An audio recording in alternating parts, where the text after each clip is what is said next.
서로의 마음을 깊게 알기까지는 한 번의 사랑의 굴레가 엉키어 있었다. 구독과 좋아요는 앞으로의 구성에 큰 힘이 됩니다. 이야기 속으로 들어갑니다.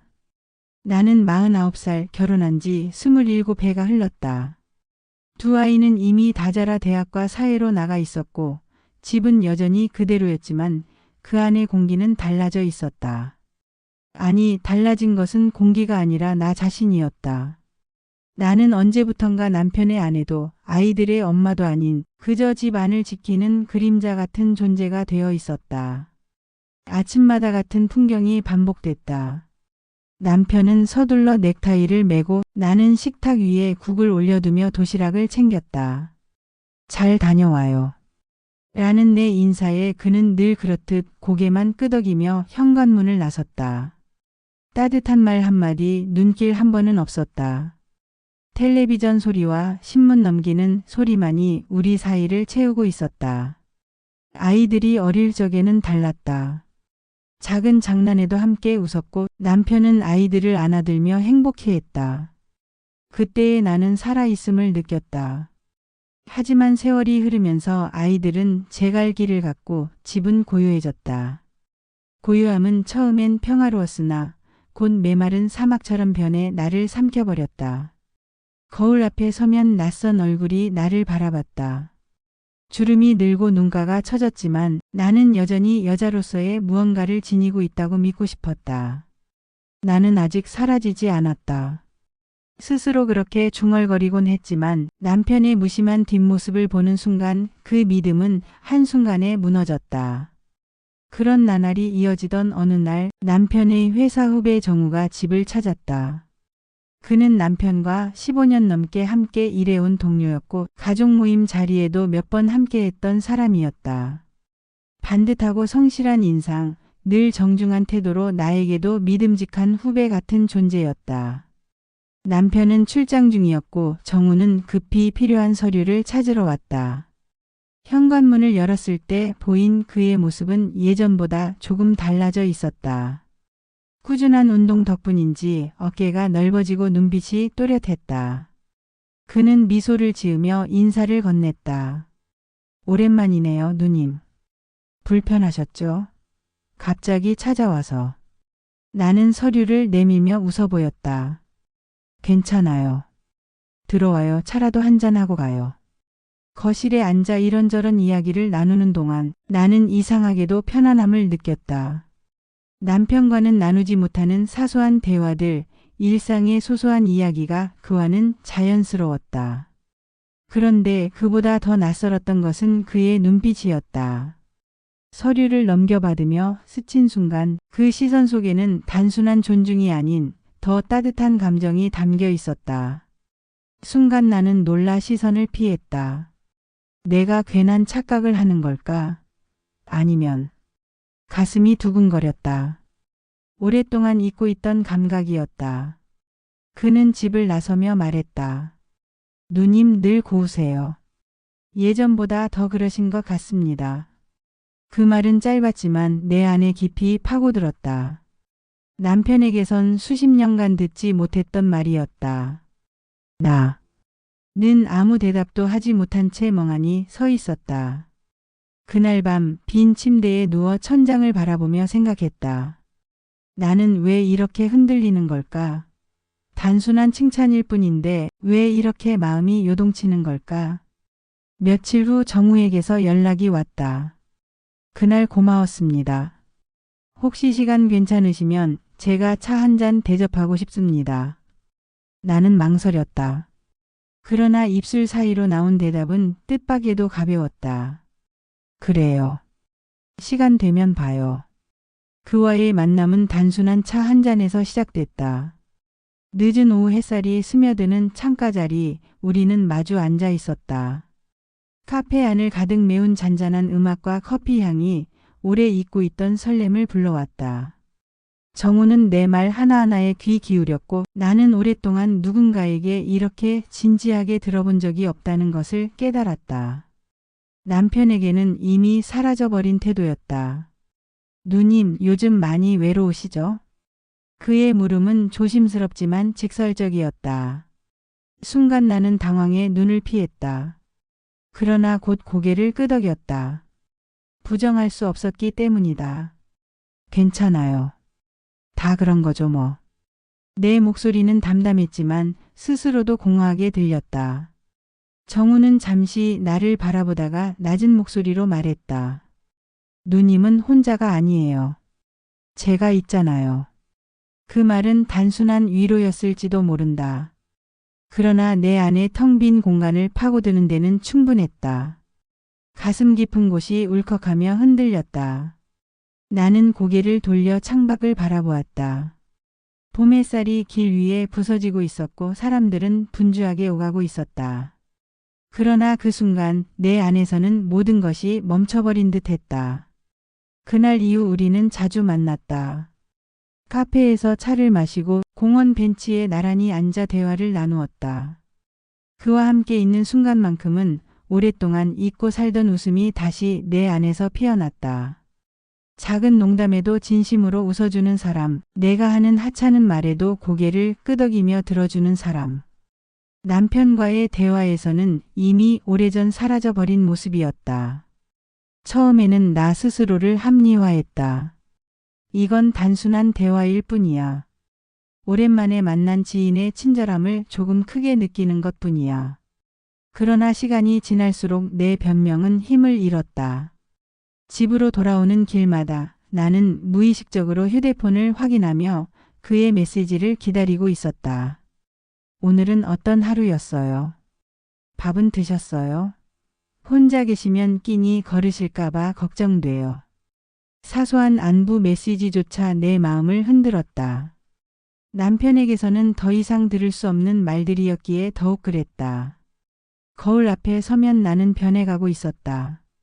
오랫동안 서랍 속에 묻어두었던 립스틱을 꺼내 들고 옷장 깊숙이 넣어두었던 원피스를 꺼내 입었다.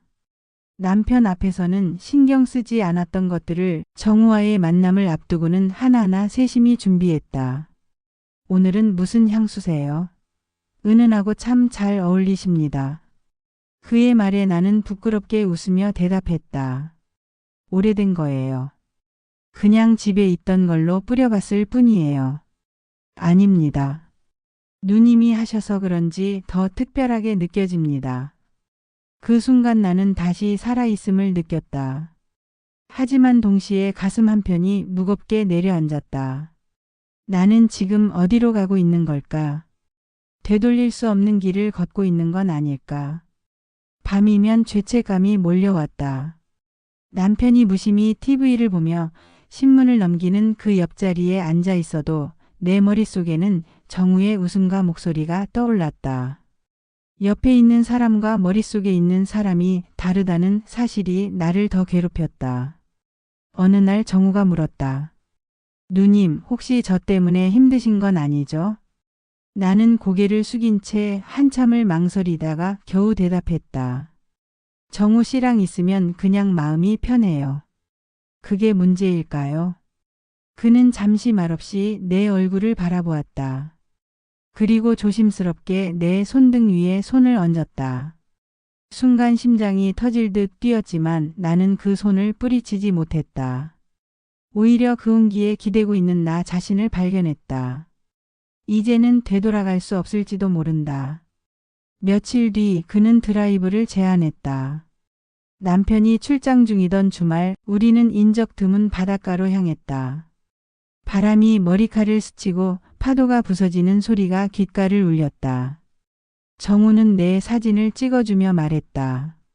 누님은 웃을 때가 제일 아름답습니다. 그 말에 나는 잠시 눈을 감았다. 오랫동안 잊고 살았던 두근거림이 온몸을 채웠다. 그날 우리는 바닷가를 걸으며 끝내 손을 맞잡았다. 따뜻하면서도 두려운 순간이었다.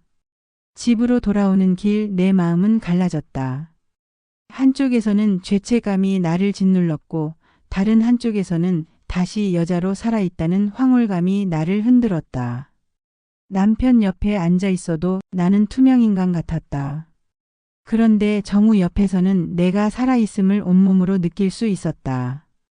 밤마다 나는 잠들지 못하고 천장을 바라봤다. 나는 어디까지 갈 수 있을까? 이 관계를 멈추지 않으면 결국 모든 걸 잃게 되지 않을까? 그러나 발걸음은 멈추지 않았다. 그는 이미 내 안 깊숙이 파고들었고 나는 그를 거절할 힘이 없었다. 시간은 빠르게 흘렀다. 바닷가에서 손을 잡은 날 이후로 우리의 관계는 더 깊어졌다. 그는 작은 선물을 건네며 내 일상에 스며들었고 나는 그가 보내는 짧은 문자 한 줄에도 웃음을 지었다. 하지만 그 웃음 뒤에는 늘 불안이 따라붙었다. 밤마다 나는 두려움에 사로잡혔다. 이 길 끝에는 무엇이 있을까? 나는 무엇을 잃게 될까? 그럼에도 멈출 수 없었다. 오랜 세월 무심함 속에 메말라 있던 내 마음은 그의 따뜻한 손길에 녹아들며 점점 더 그를 갈망하게 되었다. 그러던 어느 날 정우가 조심스럽게 제안했다. 누님, 우리 하루쯤은 아무 걱정 없이 같이 있고 싶습니다. 펜션 하나 예약했어요. 그냥 대화만 하고 쉬기만 하자고요. 어떠세요? 그의 눈빛은 진지했다. 나는 한참을 망설였다. 마음 한쪽에서는 안 돼라는 목소리가 울려 퍼졌지만 다른 한쪽에서는 이제는 괜찮지 않을까라는 속삭임이 더 크게 울렸다. 결국 나는 고개를 끄덕였다. 이미 여기까지 와버렸는데 어디까지 더 가는 게 무슨 차이일까? 그러나 운명은 우리의 선택을 허락하지 않았다. 펜션 약속을 하루 앞둔 밤 남편은 무언가 이상하다는 낌새를 더는 감출 수 없었다. 지연아, 요즘 무슨 일 있어? 왜 이렇게 자주 밖에 나가? 나는 억지 웃음을 지으며 대답했다. 그냥 기분 전환 삼아서. 집에만 있으니까 답답해서. 남편은 고개를 끄덕였지만 그 눈빛은 의심으로 가득 차 있었다. 그날 밤 내가 샤워하는 사이 남편은 내 휴대폰을 집어들었다. 그리고 곧 모든 진실이 드러났다. 내일 펜션에서 봐요. 기다려왔어요. 정우가 보낸 메시지였다. 샤워를 마치고 거실로 나온 순간 나는 얼어붙었다. 남편은 창백한 얼굴로 내 휴대폰을 쥔 채 서 있었다. 손이 떨리고 있었고 눈빛은 분노와 절망으로 얼룩져 있었다. 이게 뭐야, 지연아? 대체 이게 뭐냐고. 나는 순간 다리가 풀려 무릎이 꺾였다. 목구멍이 막히듯 숨이 나오지 않았다. 여보, 미안해. 그게 나는. 너 지금 내 후배랑 20몇 년 동안 같이 일한 동료랑 그럴 수가 있어. 그의 목소리는 분노를 넘어선 절규였다.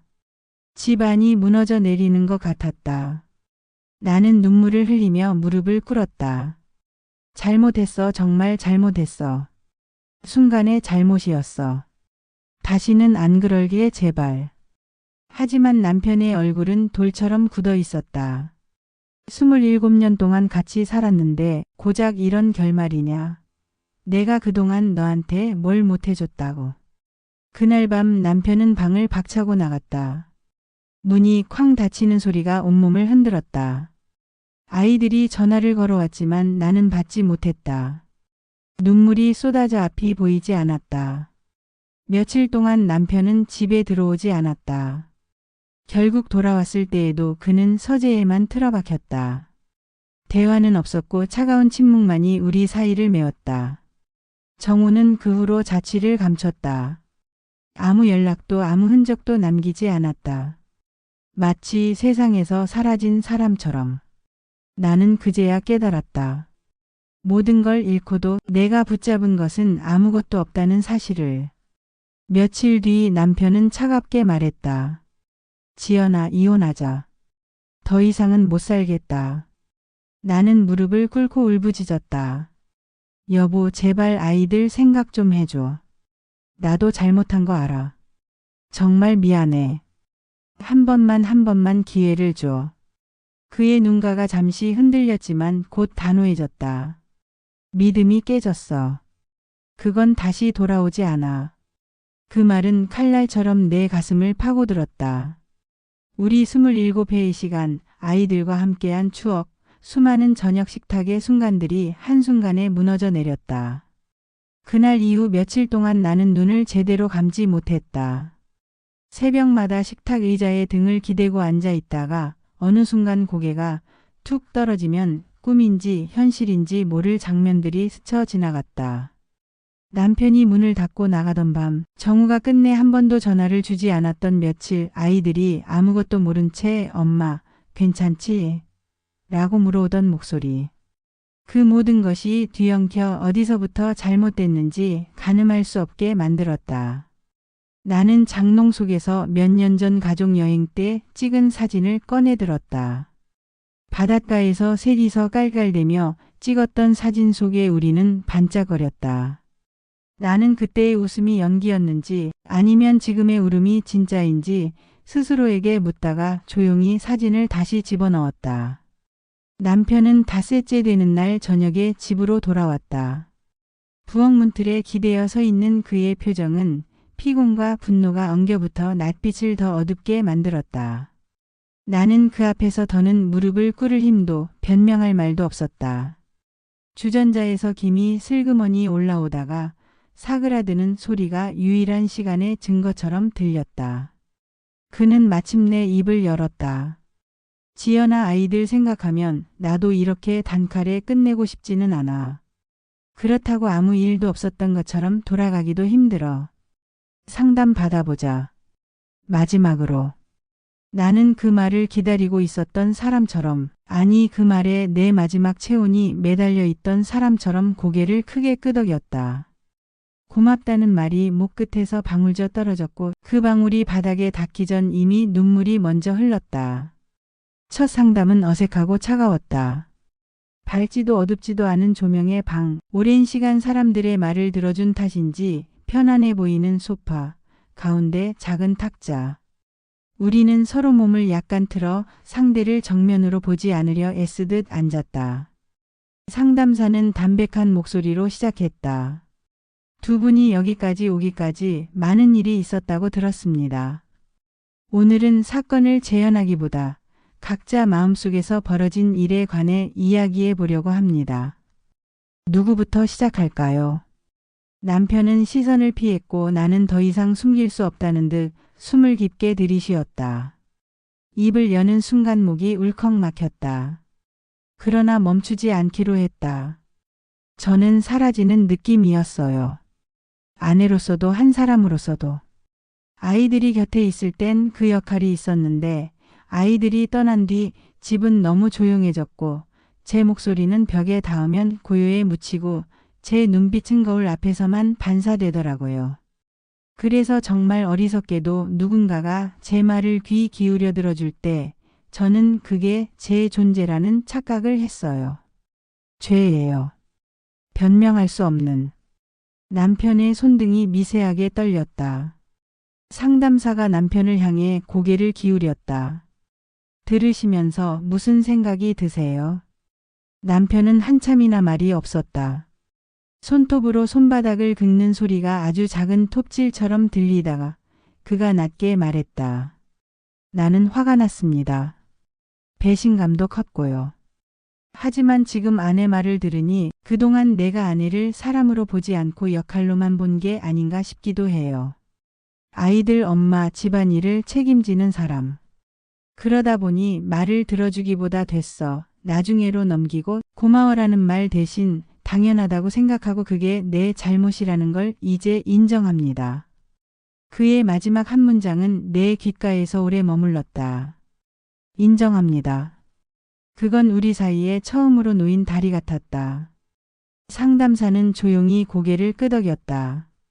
지금 두 분은 서로의 잘못을 단정하기보다 서로의 부재를 보고 계신 것 같습니다. 분노와 상처를 부정하지 않되 부재를 채우는 대화부터 다시 시작해 보면 어떨까요? 오늘 이 자리에서 약속을 하나만 해봅시다. 아주 작은 약속이 좋습니다. 지키기 어려운 큰 약속이 아니라 오늘 집으로 돌아가자마자 할 수 있는 약속. 우리는 잠시 서로를 보았다. 그리고 남편이 먼저 입을 열었다. 퇴근하고 들어오면 먼저 묻겠습니다. 오늘 하루 어땠어? 라고. 대답을 기다리겠습니다. 나는 답했다. 저도 당신이 말할 때 중간에 끊지 않고 끝까지 듣겠습니다. 그리고 고마워, 미안해, 괜찮아 같은 말을 아끼지 않겠습니다. 상담사는 미소를 지었다. 우리가 웃을 만큼 작은 약속을 심각하게 이어가는 동안 방 안의 공기는 조금 풀렸고 내 다리는 덜 떨렸다. 우리는 그렇게 첫날을 마쳤다. 집으로 돌아오는 차 안 남편은 라디오를 틀지 않았다. 대신 신호등이 바뀔 때마다 사이드 미러를 한 번 더 확인하고 핸들을 조금 더 조심스레 돌렸다. 나도 창밖을 덜 도망치듯 바라보았다. 길가의 가로수는 여전히 봄과 여름 사이의 진녹색이었지만 그 색이 오늘은 조금 덜 무거워 보였다. 둘째 상담에서는 사건의 시계바늘을 되감기보다 그 시계바늘이 왜 멈췄는지 살폈다.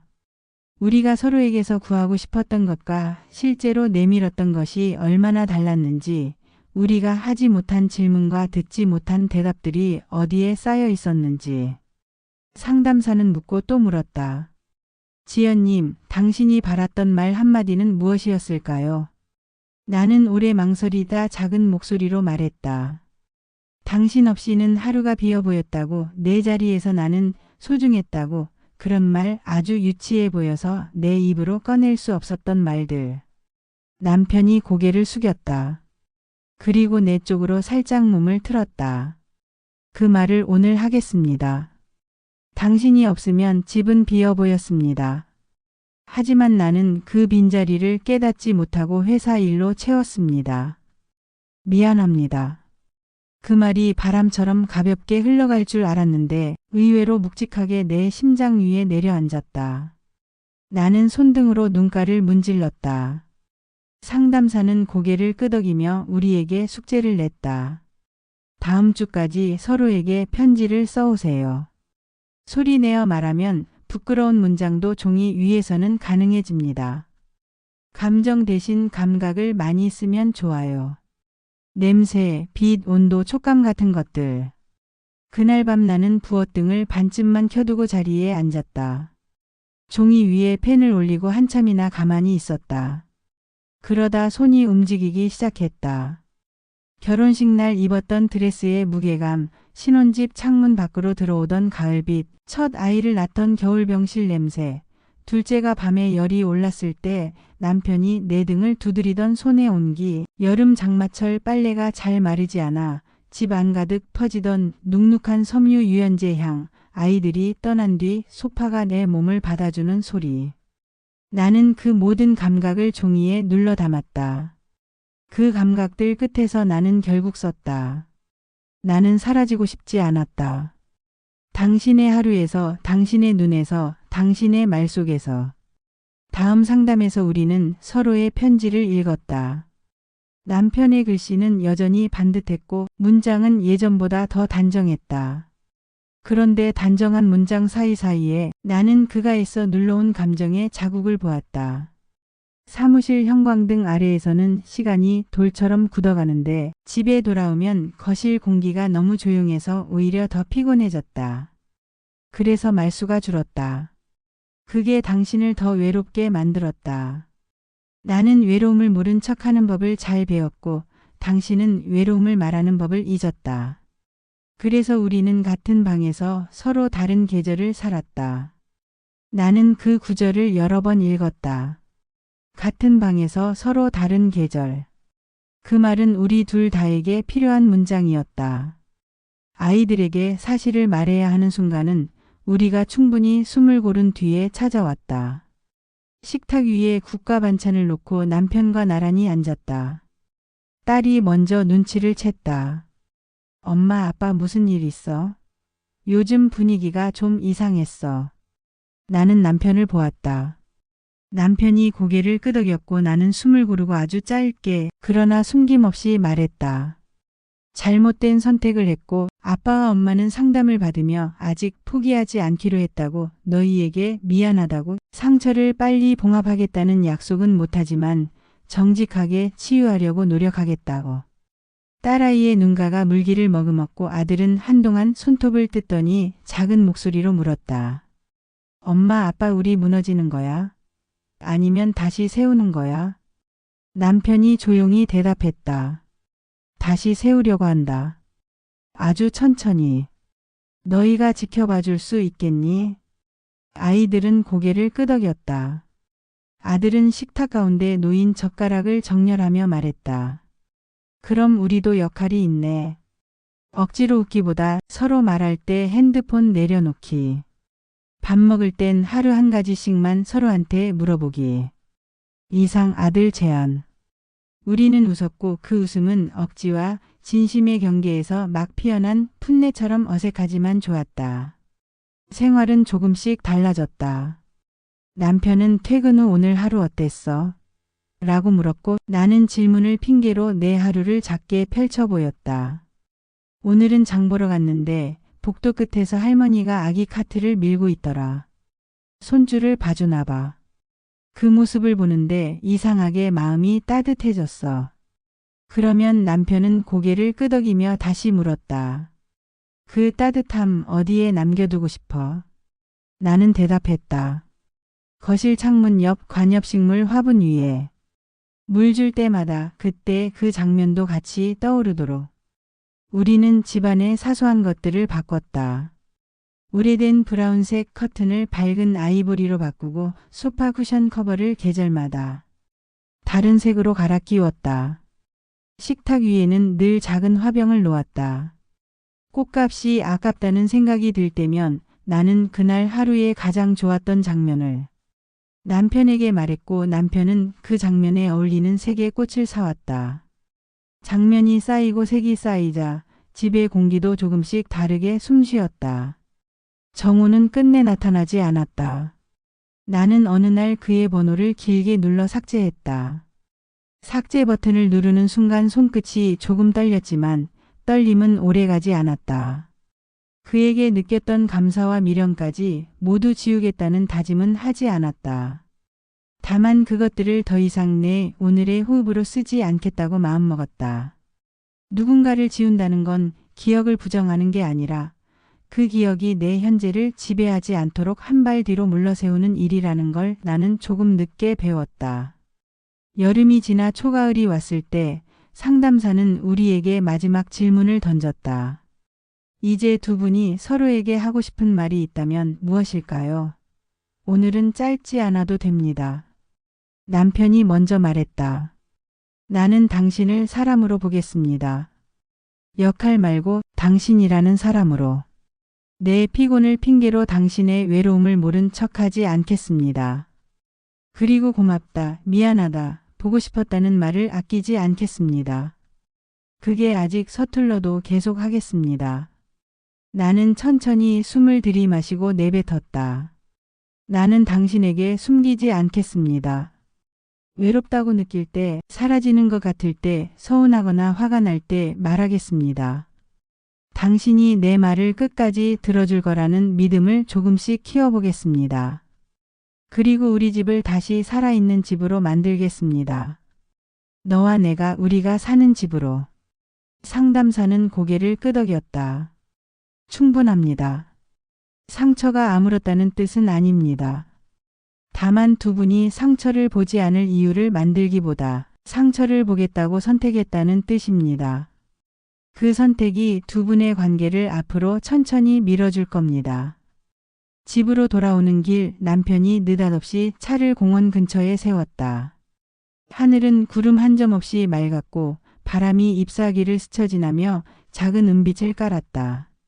그는 내 쪽 문을 열어주고 먼저 내렸다. 오랜만에 함께 걷는 산책이요. 나뭇잎 그림자가 길 위에 어른거렸고 아이들이 킥보드를 타고 지나가며 웃는 소리가 파도처럼 번졌다. 우리는 말없이 걸었다. 말이 없어도 이상하지 않았다. 어느 벤치 앞에 이르렀을 때 남편이 멈춰서서 주머니에서 작은 무언가를 꺼냈다. 컬러가 화려하지 않은 길가 꽃집에서 막 산 듯한 작은 꽃다발. 그는 약간 어색한 미소를 지으며 내밀었다. 지연아, 다시 시작하자. 완벽하게 예전으로 돌아갈 수는 없겠지만 새로 시작할 수는 있을 것 같아. 아니, 새로 시작하고 싶어. 나는 꽃다발을 받아들었다. 꽃잎에서 아주 옅은 향이 났다. 그 향이 처음 코끝에 닿는 순간 나는 지난 몇 달에 어지러웠던 낱말들이 하나씩 정리되는 걸 느꼈다. 미안, 고마워, 괜찮아, 그리고 다시. 나는 조심스럽게 그의 손을 잡았다. 우리의 손가락은 예전보다 느슨했지만 그 느슨함 속에 오래 갈 수 있는 여지가 있었다. 그날 저녁 우리는 저녁상을 함께 차렸다. 나는 양파를 썰며 울지 않으려 했었고 남편은 후라이팬 기름 온도를 맞추려고 불 앞에서 허둥댔다. 두 사람의 동선이 때로 겹쳤고 겹칠 때마다 우리는 먼저 가요, 미안 같은 말을 주고받았다. 말들은 작았지만 작은 말들이 부엌의 공기를 덜 상하게 했다. 식탁에 앉았을 때 남편이 물었다. 오늘 하루 어땠어? 나는 시계를 흘끗 보고 웃었다. 오늘은 산책로에서 바람이 참 좋았어. 그리고 나는 당신이 주머니에서 꺼낸 꽃다발이 구겨지지 않도록 한 손을 꼭 쥐고 있었던 걸 알아차렸어. 그게 고마웠어. 그는 수저를 들었다가 내려놓으며 말했다. 나도 당신이 양파를 썰 때 울지 않으려고 쓸데없이 창문을 열었다 닫았다 하는 걸 봤어. 그게 귀여웠어. 우리는 미소를 지었다. 여전히 서툴렀고 아직 갈 길이 멀었지만 서툴다는 사실이 우리를 낙담시키지 않았다. 서툴다는 건 배울 수 있다는 뜻이었으니까. 우리는 서로에게서 배웠다. 질문하는 법, 기다리는 법, 감정을 말하는 법, 사소한 칭찬을 아끼지 않는 법. 그리고 무엇보다 돌아보는 법. 밤이 깊어가자 집은 조용해졌다. 나는 아이들에게 메시지를 보냈다. 우리는 노력하고 있어. 너희 덕분에, 그리고 우리 덕분에. 딸은 하트를, 아들은 엄지 이모티콘을 보냈다. 아주 어린 신뢰였지만 한 번 심어지면 혼자서도 자라는 종류의 신뢰였다. 잠들기 전 나는 거울 앞에 잠깐 섰다. 거울 속에 나는 변해 있었다. 주름이 한 줄 늘어난 대신 눈빛에 떨림이 조금 잦아들었다. 나는 거울에 속삭였다. 나는 사라지지 않았다. 지금도 여기 있다. 그 말은 누군가에게 들려주기 위한 말이 아니라 나 스스로에게 내리는 약속이었다. 그리고 그 약속을 지키는 가장 좋은 방법은 내 옆의 사람을 사람으로 보는 일이었다. 나는 등을 돌려 침실로 들어갔다. 남편은 이미 불을 끄고 누워 있었다. 나는 조심스럽게 이불 속으로 들어가 그의 등 뒤에 누워 아주 천천히 팔을 건넸다. 그는 놀라지 않았고 도망치지도 않았다. 대신 내 손목을 가볍게 쥐었다. 그 작은 압력 속에 많은 말이 들어 있었다. 미안, 고마워, 잘 자, 그리고 내일도. 눈을 감으면서 나는 생각했다. 사랑은 오래 함께하는 일이 아니라 오래 함께하려고 계속 선택하는 일이라는 것을. 선택은 때로 흔들리고 때로 무너지지만 다시 선택할 수 있다면 길은 끊기지 않는다는 것을. 우리는 오늘을 선택했고 내일을 아직 모른다. 하지만 오늘의 선택이 내일의 숨을 만든다는 것을 믿어보기로 했다. 창밖에서 바람이 나뭇잎을 스치고 그 소리가 아주 작은 파도처럼 벽을 타고 흘렀다. 나는 그 소리를 듣다 잠이 들었다. 새벽에 잠깐 깼을 때 남편의 호흡이 일정하게 내 어깨에 닿았다. 따뜻했다. 세상은 변한 게 없었지만 우리의 온도가 달라졌다. 나는 그 온도에 이불을 더 끌어당겼다. 남편은 오랜만에 나를 뜨거운 열기 속으로 같이 어우러지며 지난날 연인 시절처럼 오랜 시간을 달구며 만끽하였다. 아주 오래된 집이 아주 작은 온기로 다시 살아나는 밤이었다. 그리고 마음속으로 또박또박 적었다. 사라지지 않기 위해, 서로를 사람으로 보기 위해 오늘도 말할 것. 묻고 듣고 기다릴 것. 노력은 실패할 수 있지만 실패한 노력도 우리를 앞으로 밀어줄 것. 그러니 계속해서 믿을 것. 믿음은 부서졌지만 믿는 사람은 다시 세울 수 있다고. 나는 내일의 나를 믿었다. 그리고 그 믿음이 남편의 내일과 닿기를, 우리 둘의 내일이 오늘보다 한 뼘이라도 따뜻하기를 조용히 바랐다. 밤은 그렇게 지나갔다. 아주 조용하게, 그러나 분명히.